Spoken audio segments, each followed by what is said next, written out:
नमस्कार दोस्तों, स्वागत है आपका हमारे YouTube चैनल जरधारी क्लासेस में। दोस्तों, उत्तराखंड अधिशासी अधिकारी और राजस्व निरीक्षक परीक्षा के लिए हमारे यहाँ पे हिंदी व्याकरण का कोर्स चल रहा है और इसमें आज हमारा ये तीसरा लेक्चर होने वाला है। इससे पहले मैं आपको 2 लेक्चर करा चुका हूँ। वो लेक्चर आपको कैसे लगे दोस्तों, कमेंट बॉक्स में अपनी राय जरूर बताएं।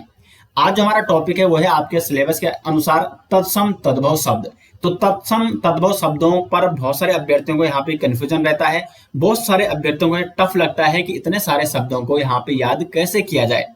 तो मैं आपको दोस्तों यहाँ पे एक बेसिक कॉन्सेप्ट बताऊंगा और साथ साथ एक शॉर्ट ट्रिक बताऊंगा कि किस प्रकार से आप तत्सम और तद्भव शब्दों की पहचान आसानी से कर पाए। लेकिन फिर वही बात दोस्तों मैं यहाँ पे रिपीट करूंगा कि आपको यहाँ से टॉपिक पढ़ना है, उसके बाद अधिक से अधिक जैसे ये लेक्चर समाप्त हो जाएगा आज जैसे आप ये लेक्चर कंप्लीट कर दोगे एक बार आपको रिवीजन करना है और उसके बाद जितने ज्यादा आप शब्दों की प्रैक्टिस कर सकें वो शब्दों की प्रैक्टिस आप जरूर यहाँ पे कर सकते हैं।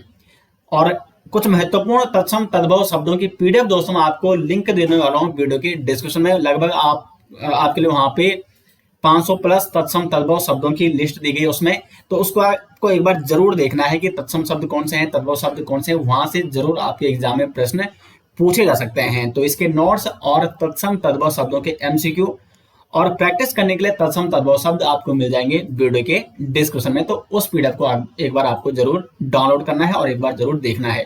तो शुरू करते हैं दोस्तों आज का लेक्चर। पहले तत्सम शब्द होता क्या है। जो ये तत्सम शब्द है, तत्सम यानी उसके समान, किसके समान, संस्कृत के समान। तो संस्कृत के ऐसे शब्द, संस्कृत क्या है, मूल भाषा है। मैंने आपको पहले लेक्चर में कहा था कि हिंदी भाषा की जो जननी है वो है संस्कृत, अर्थात संस्कृत हमारी मूल भाषा है। सभी भाषाओं की जो उत्पत्ति मानी जाती है वो संस्कृत से मानी जाती है। तो संस्कृत अर्थात हमारी मूल भाषा है और संस्कृत के जो समान शब्द होते हैं उन्हें ही कहा जाता है तत्सम शब्द। अर्थात संस्कृत के जो शब्द जिनका प्रयोग हम ज्यों के त्यों करते हैं, यानी उसी प्रकार से उनका प्रयोग हम अभी भी करते हैं, तो उन्हें कहा जाता है तत्सम शब्द। यानी तत्सम शब्द अर्थात ये कुल मिला के ये संस्कृत के शब्द हैं, जिस प्रकार ये संस्कृत में प्रयोग होते हैं और उसी प्रकार ये अभी भी प्रयोग होते हैं, तो उन्हें कहा जाता है तत्सम शब्द। लेकिन अगर ये तत्सम शब्द इनमें कुछ परिवर्तित करके हम सामान्य बोलचाली भाषा में या लिखने में उनका प्रयोग करते हैं, तो उन्हें क्या कहा जाता है, तद्भव शब्द कहा जाता है। अर्थात अगर मैं तद्भव शब्द की डेफिनेशन या परिभाषा की बात करूं तो तद्भव की जो परिभाषा हो जाती है दोस्तों वो हो जाती है कि मूल भाषा के ऐसे शब्द जिनके रूप में परिवर्तन हो गया है, यानी इनके रूप में परिवर्तन आ चुका है, या तत्सम शब्द जिनके रूप में परिवर्तन आ चुका है उन्हें कहा जाता है तद्भव शब्द। तो आप परिभाषा भी नोट कर सकते हैं। मूल भाषा के वह शब्द जो हिंदी में आते आते अपना रूप बदल लेते हैं उन्हें कहा जाता है तद्भव शब्द। जबकि ऐसे शब्द जो ज्यों के त्यों प्रयोग किए जाते हैं, ये संस्कृत के समान हैं, उन्हें कहा जाता है तत्सम शब्द। तो ये तो नॉर्मल परिभाषा थी, आप सभी जानते होंगे वैसे भी, लेकिन आपको समझाने के लिए मैंने आपको ये परिभाषा या डिफाइन यहाँ पे परिभाषित यहाँ पे कर लिया है। अब यहाँ पे हमने कुछ नियम यहाँ पे ला रखे हैं, जिसके माध्यम से आप यहाँ पे इन नियमों को अगर आप याद रखेंगे तो आपको बड़ा ही आसान हो जाएगा तत्सम शब्द पहचानना, तद्भव शब्द पहचानना, कौन सा शब्द तत्सम शब्द है और कौन सा शब्द तद्भव शब्द है।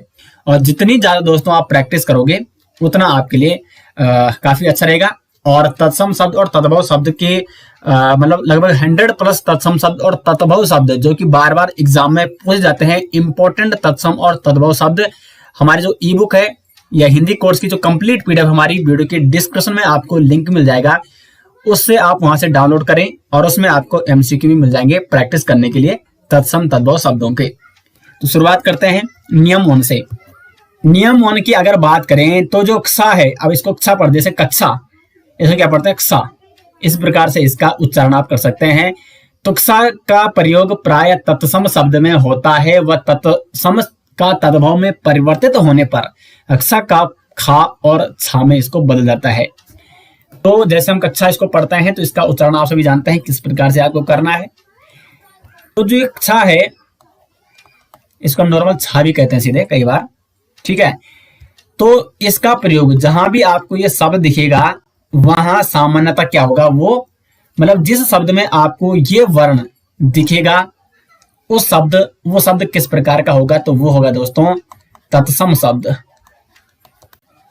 लेकिन अगर इस तत्सम शब्द को जिसमें इसका प्रयोग हुआ है उसको अगर तद्भव में बदलना है तो इसका क्या हो जाएगा, या तो खा हो जाएगा या इसका हो जाएगा छा। समझ गया। अब देखो यहाँ पे उदाहरण से समझते हैं। ये सभी तत्सम शब्द है और ये है आपके तद्भव शब्द।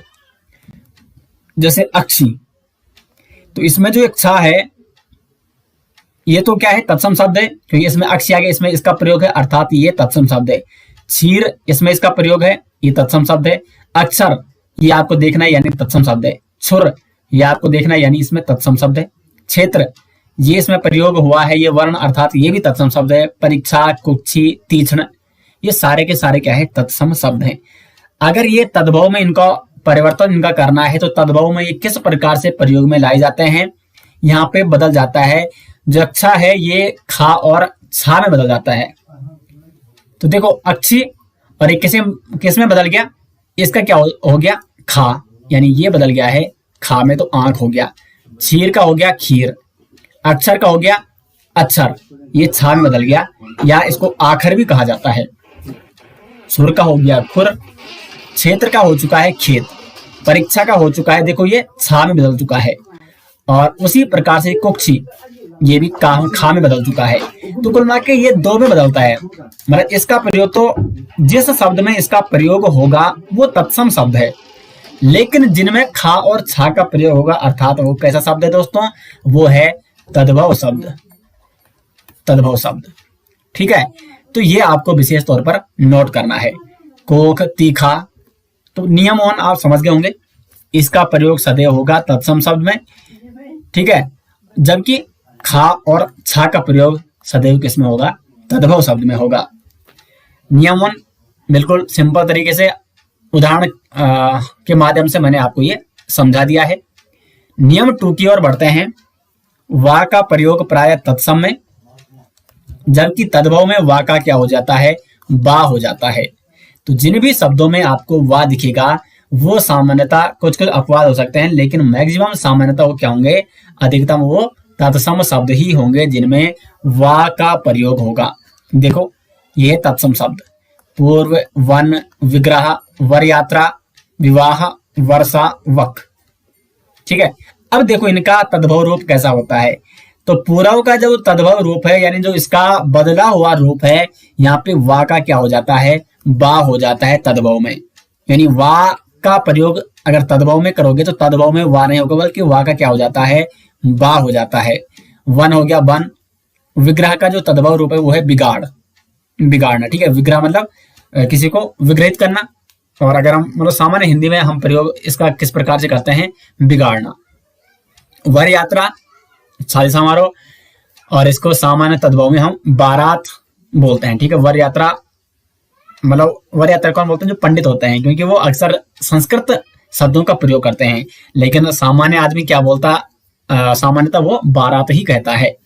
विवाह का ब्याह हो गया, वर्षा का हो गया बरसात, और वक का हो गया बगुला।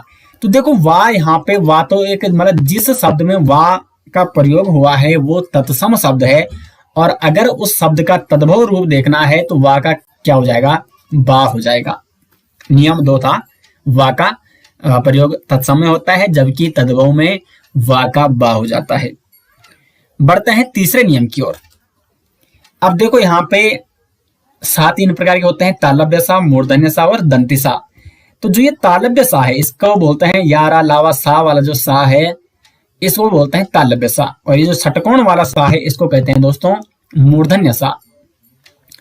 तो इन दोनों सा का प्रयोग प्राय किसमें होता है, तत्सम में होता है, तालव्य का भी और मूर्धन्य का भी।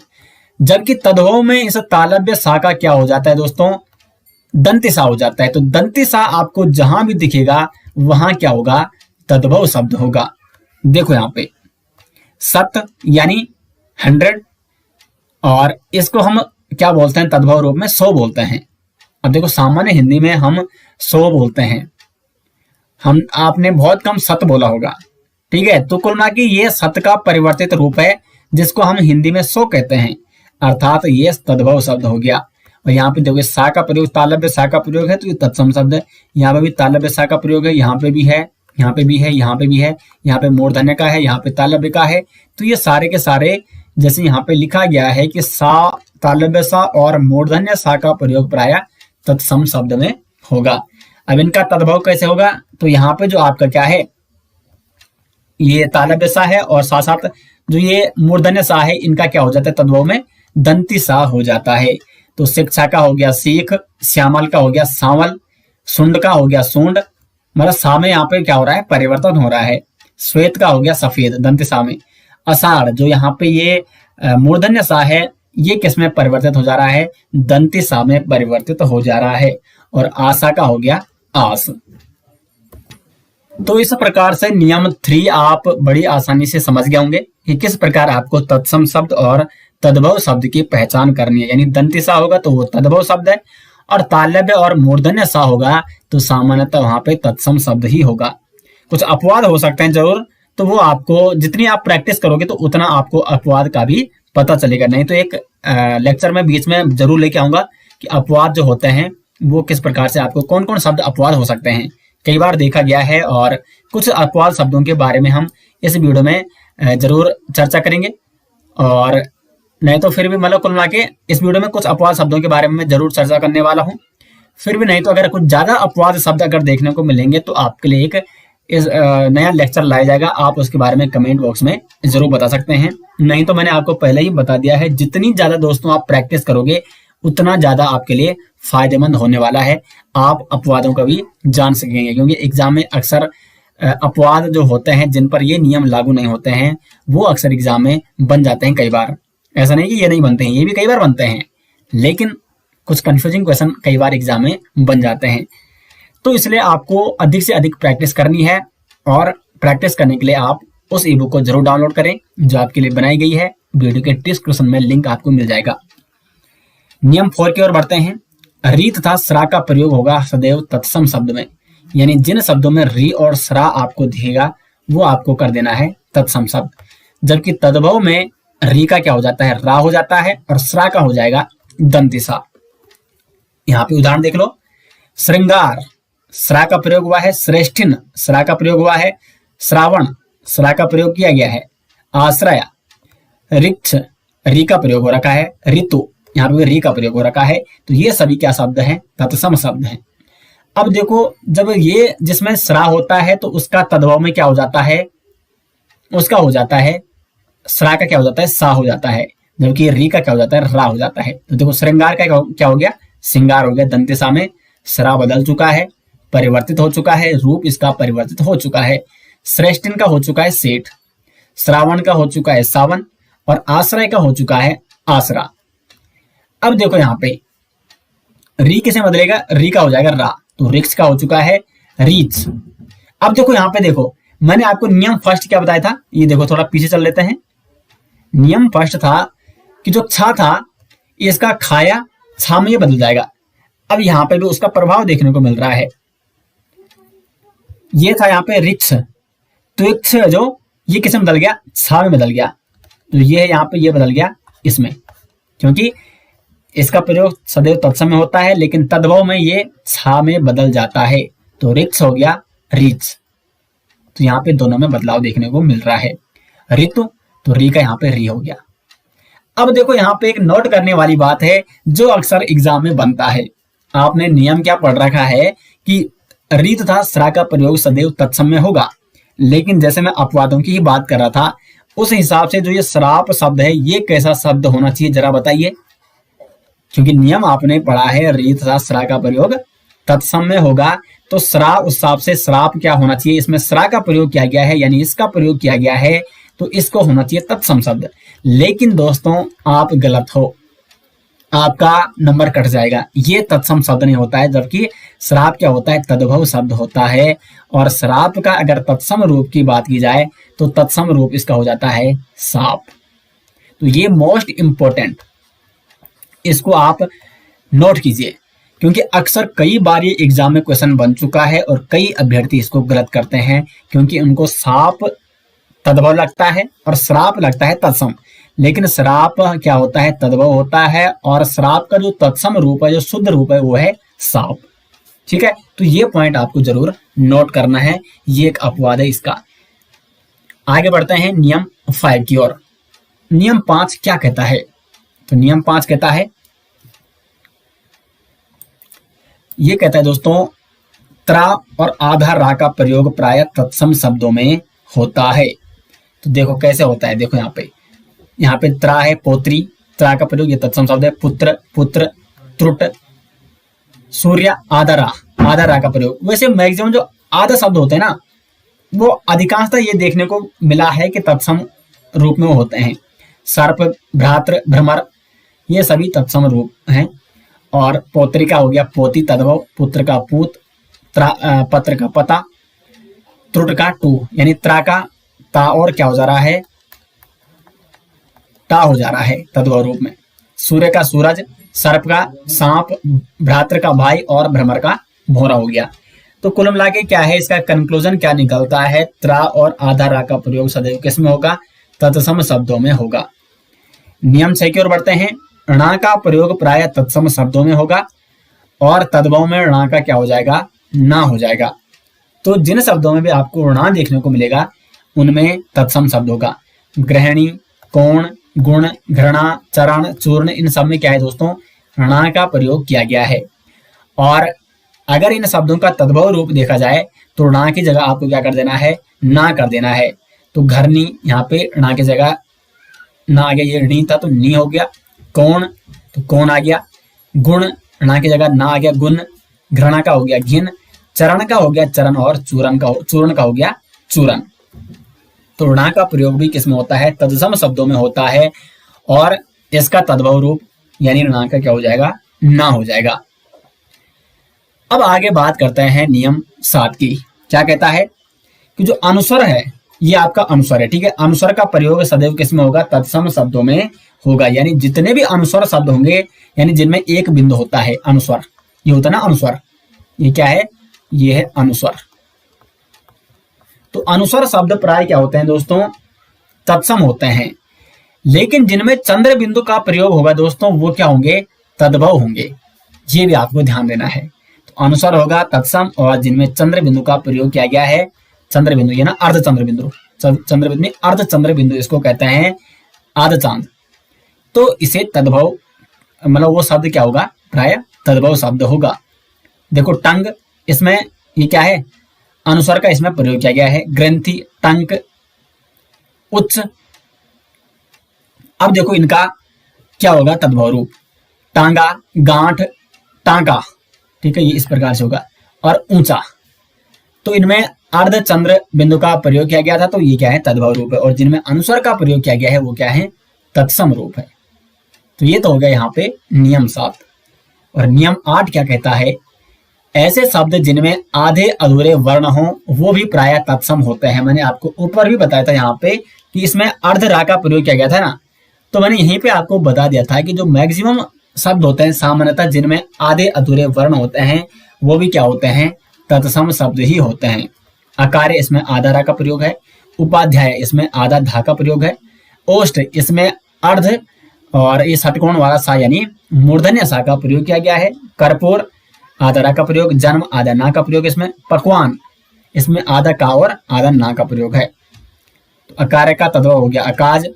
उपाध्याय का हो गया ओझा। ओष्ठ का हो गया होठ। कर्पूर का हो गया कपूर। जन्म का हो चुका है जन्म, और पकवान का हो चुका है पकवान। तो ये 8 नियम है दोस्तों, अगर आप इनको फॉलो करते हो तो मैक्सिमम जितने भी तत्सम और तद्भव शब्द होते हैं उनको पहचानने में आपको बड़ी ही आसानी हो जाएगी। अब कुछ यहाँ पे बात करते हैं कुछ अपवाद, जैसे मैंने आपको पहले ही बीच में कहा था वीडियो में कि कुछ अपवाद शब्दों के बारे में हम जरूर यहाँ पे चर्चा करेंगे। लेकिन दोस्तों जो यहाँ पे पॉइंट यहाँ पे ये है कि आप तत्सम शब्द और तद्भव शब्दों को बड़ी आसानी से सही तभी कर पाओगे जब आपने प्रैक्टिस की होगी। तो इसके लिए दोस्तों ये सारे नियम आपको डिटेल्स में हमारी जो ई बुक है, जो हिंदी कोर्स की संपूर्ण, वीडियो के डिस्क्रिप्शन में आपको लिंक दिया गया है, वहां से उसको डाउनलोड करेंगे। और एग्जाम में जो बार बार प्रश्न बनते हैं, जो इंपॉर्टेंट प्रश्न है 100+ प्रश्न, उसमें आपको देखने को मिलेंगे। क्योंकि अगर 100 प्रश्न में यहाँ पे लिखने लग जाऊंगा और आपको बताने लग जाऊंगा तो वीडियो बहुत लंबी हो जाएगी। तो 100 प्लस मोस्ट इंपोर्टेंट तत्सम शब्द और तद्भव शब्दों का एक वहां पे आपको पीडीएफ मिल जाएगा, लिंक मिल जाएगा आपको वीडियो के डिस्क्रिप्शन में, तो उसको आप जरूर डाउनलोड करें। और साथ साथ उसमें आपको तत्सम शब्द और तद्भव शब्दों के एमसीक्यू भी मिल जाएंगे, जो कि काफी महत्वपूर्ण है। अब बात करते हैं कुछ अपवाद शब्दों की, तत्सम शब्द और तद्भव शब्दों के अपवाद। बात हम कर रहे हैं यहाँ पे अपवाद। देखो अपवाद में इनको क्यों कह रहा हूं, अपवाद ऐसा नहीं कि देखो अपवाद में इसलिए कह रहा हूं जिन पर, यहाँ पे मैं लिख के भी देता हूं, जिन पर ऊपर दिए गए नियम लागू नहीं होते हैं। क्योंकि अगर सभी शब्दों पर ऊपर दिए गए नियम लागू होते दोस्तों, तो तत्सम शब्द और तद्भव शब्द को पहचानना बड़ा ही आसान था। वो 8 नियम याद किए और सारे के सारे तत्सम शब्द और तद्भव शब्द संबंधी प्रश्न सारे के सारे हमारे क्या हो जाते, सही हो जाते। लेकिन कुछ ऐसे शब्द हैं जिन पर ऊपर दिए गए नियम लागू नहीं होते हैं, तो इसलिए उन शब्दों को मैं यहाँ पे लिख रहा हूँ और वो आपको बड़ी ध्यान से नोट करने हैं। वैसे आपको हमारी जो इसके नोट्स हैं उसमें आपको मिल जाएंगे, लेकिन अगर आप नोट करना चाहते हैं यहीं पे तो आप इनको नोट कर सकते हैं। ये हो जाएगा तद्भव। तो देखो जैसे कंकन हो गया, कंकन, तो ये तत्सम शब्द है क्योंकि इसमें क्या है, का के ऊपर अनुस्वर का प्रयोग किया गया है। अब इसका जो तद्भव रूप है वो है कंगन। अब नियम क्या था, नियम था कि जिस शब्द के मतलब जिस शब्द में भी अनुस्वर का प्रयोग होगा वो सदैव तत्सम शब्द होगा। लेकिन यहाँ पे देखो ये तो ठीक है, इसमें अनुस्वर का प्रयोग है कंकन में का के ऊपर, तो ये तत्सम है।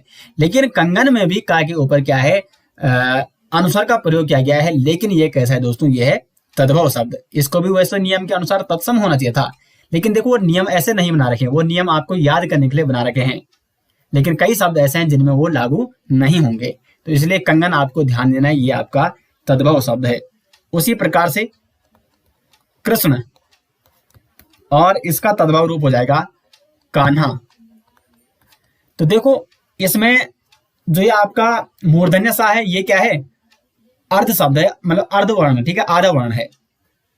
सा का प्रयोग आधा इसमें हो रखा है। तो जिन शब्दों में आधा वर्ण प्रयोग किया जाता है वो तत्सम होते हैं। लेकिन यहाँ पे देखो कान्हा में भी आधा शब्द है ना, सॉरी वर्ण, ठीक है, आधा वर्ण है ना। लेकिन यहाँ पे ये क्या है दोस्तों, ये तद्भव शब्द है। इसको वैसे तत्सम होना चाहिए था नियम के अनुसार, लेकिन यहाँ पे ये तद्भव रूप है कृष्ण का। उसी प्रकार से गजेंद्र, गजेंद्र, और ये हो जाता है आपका गजेंद्र का गयंद हो जाता है, और इसमें भी आधा ना का प्रयोग क्या क्या है, और ये भी तत्सम नहीं है बल्कि ये की तद्भव शब्द है। ये भी गयंद क्या है आपका तद्भव शब्द है, क्योंकि इस वैसे इसमें आधा ना का प्रयोग है, वैसे तो होना इसको तत्सम चाहिए था, लेकिन ये भी तद्भव हो जाता है, इसमें भी नियम लागू नहीं हो रहा है। उसी प्रकार से आगे हम बात करें चंद्र, तो चंद्र में अनुस्वर है, ठीक है, कोई बात नहीं, ये तत्सम होगा। और इसमें आधा रा का चंद्र, आधा रा का भी प्रयोग किया गया है। लेकिन यहाँ पे देखो इसका जो तद्भव रूप है वो होगा चंदा, इसमें भी आधा ना का प्रयोग किया गया है, और ये आपका क्या है, तद्भव शब्द है। उसी प्रकार से अगर आगे हम बात करेंगे तो कुल मिला के मैक्सिमम शब्द यहीं पे जो ये आधा वर्ण वाला मतलब नियम है, मैक्सिमम जो अपवाद वो इसी के मिलते हैं। जैसे अगर हम बात करेंगे यहाँ पे अंत, और यहाँ पे हो जाएगा इसका तद्भव अंत, तो ये तो ठीक है, अंत इसमें अनुस्वर का प्रयोग है, ये तत्सम शब्द है। लेकिन यहाँ पे अंत मतलब जो अनुस्वर है वो ना में बदल जाता है, इसका अंत हो जाता है, आधा ना का इसमें प्रयोग किया गया है, और ये आपका क्या है, तद्भव रूपी शब्द है। तो इस प्रकार से बहुत सारे आपको अपवाद वहां पे मेंशन किए रहेंगे, वो आपको डिटेल्स में आपको मिल जाएंगे बहुत सारे अपवाद, और साथ ही साथ बहुत सारे प्रैक्टिस करने के लिए 100 प्लस इंपॉर्टेंट तत्सम शब्द और तद्भव शब्द, और साथ ही साथ एमसीक्यू भी। तो उस पीडीएफ को आप जरूर डाउनलोड करें, लिंक आपको वीडियो के डिस्क्रिप्शन में मिल जाएगा। तो दोस्तों आज का जो टॉपिक था हमारा तत्सम शब्द और तद्भव शब्द, उम्मीद करते हैं बहुत अच्छी तरीके से आपको ये समझ में आ गया होगा।